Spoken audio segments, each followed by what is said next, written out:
Okay, so I'm Peter, and this here, the man I'm currently talking to is Mr. Feo, who went to DiFeo. Mr. DeFeo, who went to York University studying European history and the Middle Ages. And here with me is introduce yourself. My name is Yang. How you doing, gentlemen? Well, Relatively fine. so All right. So what do you want to know? so if the papacy, if they taxed all Christian countries, what happened during war? Did they choose sides? Were they expected to choose sides? Was there any conflict because of that? There was always conflicts with the papacy, basically. Anytime there's war, and there are people that spend their entire lives becoming experts on the papacy, which I'm not, which you would find very interesting for a lot of these answers. But yeah, essentially, the papacy would, if there was any sort of schism, they're going to have to choose a side to support at some point. Now, sometimes they would just stay out of it, unless a king or a ruler would specifically ask for their support and their blessing or something along those lines. Um, but you're still expected, people still would pay their church tax, even if they would go to war with somebody else, because it was a different thing. They didn't want to hurt their chances, their standing in the church. So as long as they were able to, they would still pay what was due to the church. Please report to advisory. Osiris, please report to advisory. Um, did the Christians know that the Muslims that they were at war with also believed in Jesus and what he was saying? That probably varies. I would say that most, peasants and people from far Western Europe, say England and France, they probably weren't overly aware of Muslim beliefs, not for a long time anyways. Now, people that lived in Eastern Europe, the Byzantines that had more contact with them would have been much more aware, obviously. And as the Middle Ages went on, they learned more and more about each other. And they knew that the Muslims believed in Jesus. I don't think that they understood or cared to understand all the differences, and they just knew that it was a very different type of belief. What about Pope Urban? Like when he was, like in his speech, when he was saying that they were demon worshippers and pagans, did he actually think that, or did he know that they were monotheistic and that their beliefs were very similar? Well, Pope Urban's speech is a tricky one because no one actually wrote it down when he did the speech. So records we have might not be exactly what he said. Who knows? It could be exactly what he said, but it might not. People wrote it down afterwards. So it's always a bit tricky on what he actually said there. Reports kind of vary depending where you really look. But now, if he had said something like that, he wasn't a dumb man. He was very smart. However, he was also very pious. He very much believed in that his belief in God was the right one. So it's very possible he might not have thought they were demons per se, but he would have definitely thought that they were worshiping God incorrectly. Obviously, the Christian way is, to him, very much so was the correct way of doing it. He might have just picked particular language to really incite people. He was a smart man. So, but I don't know. It's tough to say for sure exactly what he was thinking. That is still one kind of mysteries. What exactly did cause the First Crusade to really get off the ground? The simple answer is, well, the Byzantine emperor asked for help, and the Pope helped him. Okay, but why did he choose to help him? That's not 100% clear, really. Okay, so did Christianity or Islam come into contact with any other religions? Sure. When the Vikings began their invasions, the Norse people had their very own distinct belief system. More of a belief system than a religion, I suppose, but so that the Europeans encountered quite a bit. Diaz, please come to the office. Adam Diaz, please come to the office. Thank you. And then on the other side, the Muslims would have had a lot of they would have had Mongol nations later in European history. All the Mongols were right north of them through all the Asian steppes and everything, with their own belief systems.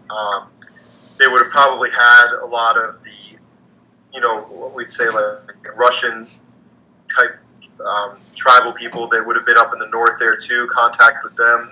Although not quite as much, because they were, I don't know, pretty fractured up there for quite a while, and I don't know a ton about the contact with them. But so yeah, both sides would have had contact with other religions for sure. So, were Arabic numerals at all used in Europe during the Middle Ages, or was that introduced later? Like, when was that? They were used. They just look much different than we have now, and it took a while to get used to them. So the reason we have them is because of the angles in the numbers. So if you look at the numbers, we're kind of like this. So in the number 1, you see there's one angle, so that's number 1. Number 3, there's 3 inner angles. 1, 2, 3. That's where we get the number 3. Number 4 had 4 inner angles. You can count them. So when they had, in 7, it looked like this with the line in the middle, because that would create 7 total angles on the number. So that's kind of the base of why we use the Roman or the Arabic numerals. Now, they didn't look like that at first. The earlier versions look really squirrely, and you'd never see them now. But slowly over time, much like language, number usage changed and developed and became more cohesive. So they would have used them. They just wouldn't. They just didn't look like what they look like today. So when exactly did that happen? Was that at the very beginning? Were they being used towards? No, the it would have end been a of little the- later. They used Roman numerals still for quite a while, as long as Latin was still the dominant language used written-wise. It wasn't until much later in the Middle Ages when, I don't know exactly when broad stroke Arabic numerals began being used. That's probably closer to early modern, when everybody really starts using them. But they started to bleed over at some point in the late Middle Ages, because you start seeing Roman numerals used a little less and less eventually. The Roman numerals were still used for quite a while. So Latin, when and why did that die out? Well, Latin was held together because it was the language of the Roman Empire. Without that, and with all these new kingdoms and everything forming, the Frankish kingdoms after Charlemagne, the English kingdom after William the Conqueror, then you get the Germanic kingdoms, the Holy Roman Empire, Hispania, the Hispanic kingdoms. So they all start just developing, and language study is a fantastically interesting subject, and people dedicate their whole lives to studying the origins of language and what you're asking about. And I don't have all the answers on that. I've only looked at it a little bit, as much as I've needed to. But languages essentially just form up when these culture groups start becoming more identifiable, and they realize that, we have Spanish, Italian, French, Romanian. Those all come straight from Latin. Those are Romance languages. So they branch off of it because they needed to communicate with one another, and they needed to have a common ground. And Latin remained the written language much longer than it was spoken. Other languages started popping up and developing slowly over time, speaking-wise, where you'd still write Latin. Like Charlemagne wrote in Latin, and all of his scholars. Please come to the office. Adam Diaz, please come to the office. Thank you. Charlemagne and his scholars, everything was written in Latin, but he spoke a dialect of French. We're not sure exactly what, but they had a different dialect to speak. So people would be bilingual in a lot of places for a long time. Okay, how did more ancient religions such as Zoroastrianism affect Christianity and Islam? I'm sorry, repeat that. How did ancient religions what? How did ancient religions such as Zoroastrianism affect Christianity and Islam? Well, they lived kind of in amongst them for a long time. If you were a religion, same thing with Judaism, Jewish people lived within Muslim communities and within Christian communities. Same thing with Zoroastrianism for a while. And then your branches of Christianity, you had, the Valentinians for a long, long time. There's different branches of Muslim. These older religions, though, that had been around, like Judaism and Zoroastrianism, they would live within those two larger ones for quite a while. Well, obviously Judaism still, it survived.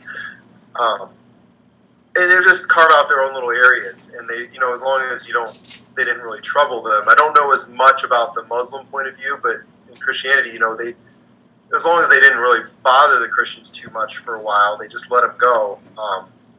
Until then, they decided, well, after a certain point, Christians just decide anything that's not Christianity is wrong, it's got to go. So that's when it became more of a problem. But that doesn't develop right away. That takes a long time to develop that notion. Okay, Were there any works of non-religious literature during the Middle Ages? Any works of what? Of non-religious literature? Oh yeah. You didn't. The problem is, again, a lot of it doesn't survive once you get before a certain point. We just don't have a ton. We have some, but we don't have a ton of documents, a ton of like off. After we start getting we have a fair amount, but not near as much. You had things, like Homer and stuff, the Odyssey and the Iliad get translated, repeatedly throughout history. You have certain, you start to see later Middle Ages music and stuff, or like poetry and things. But early on, it's mostly religious-related material and or material that's for some sort of instruction, like how to, do armor, say, like smithing armor, or how to properly plow a field, maybe, like stuff, practical things. Like, you don't see a ton of new entertainment, I suppose, literature right away, because it was very hard. It was very long. You had to write everything out. It was a very long process. You had to have the time. You had to have the materials. You had to have the vellum to write on, which was expensive to have. So you didn't have quite as much of it for a little while until maybe around year 900 to 1000. Then we start finding now we have more, writings about other things. And it's a lot of tax records. It's a lot of land deeds, things like that.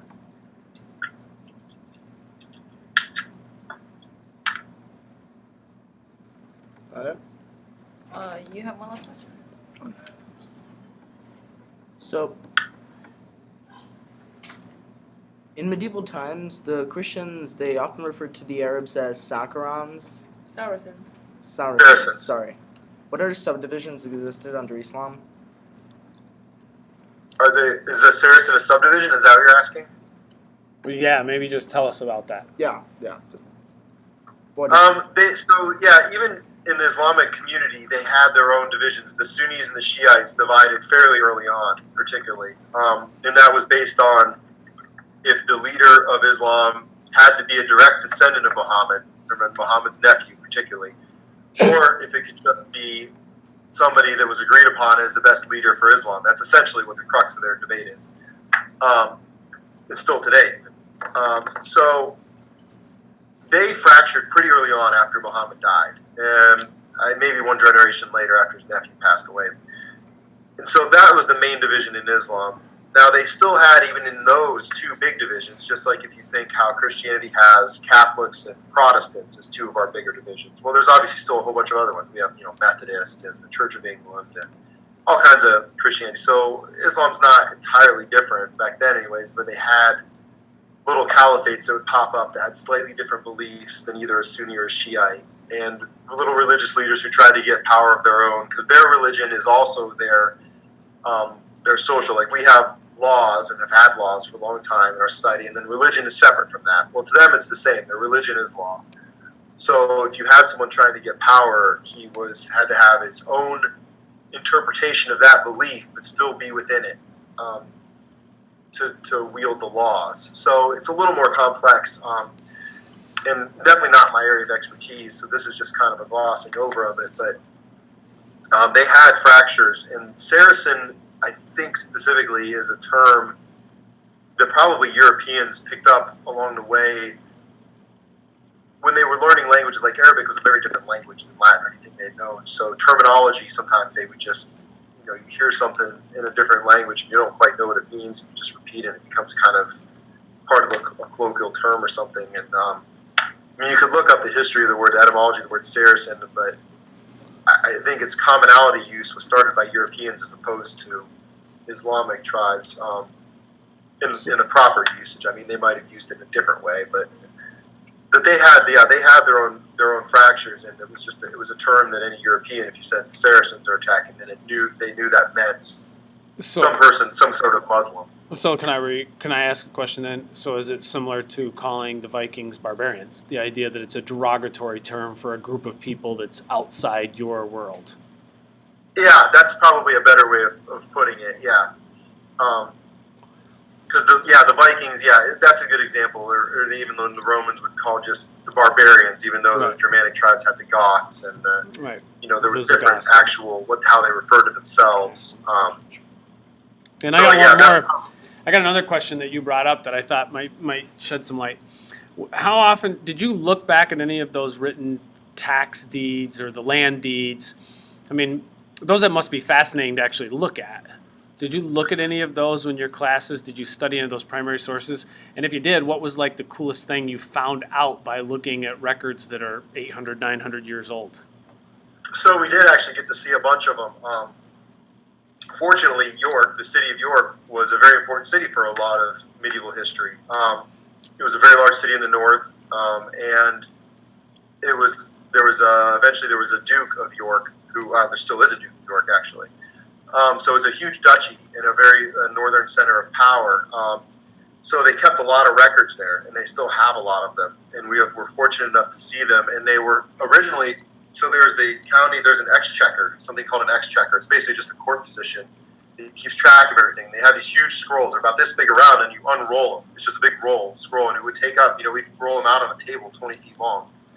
And you just look down, and then some of these were from as early as the 11 and 1200s, about as early as they had these. And it's essentially that, a list of lands, one of them was, and what the taxes were. Some of it's extremely hard to read.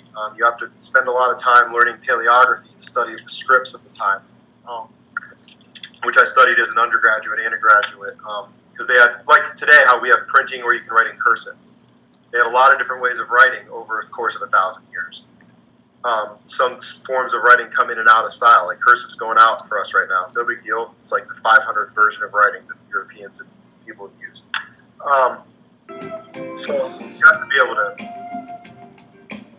Yeah, it's our music. We'll finish up, but they're going to have to go. But you can finish your statement. Yeah, probably the coolest thing I saw, though, King Henry VIII had his fourth marriage, annulled in the city of York, and King Henry VIII and his wife signed it on one of the rolls we saw, their signatures, annulling his marriage. That's pretty cool. Wow. It was really cool All right, to see the king's signature and his wife's. Okay, so thank you for seeing us, for being here, and yeah. Appreciate it. Absolutely, guys. Hey, Bye. be curious. Well, that was interesting. That's kind of cool about the King Henrys. That's pretty cool. Yeah, they have a ton of records here in York. I was really lucky. They've got, as you go past the year 1100 progressively,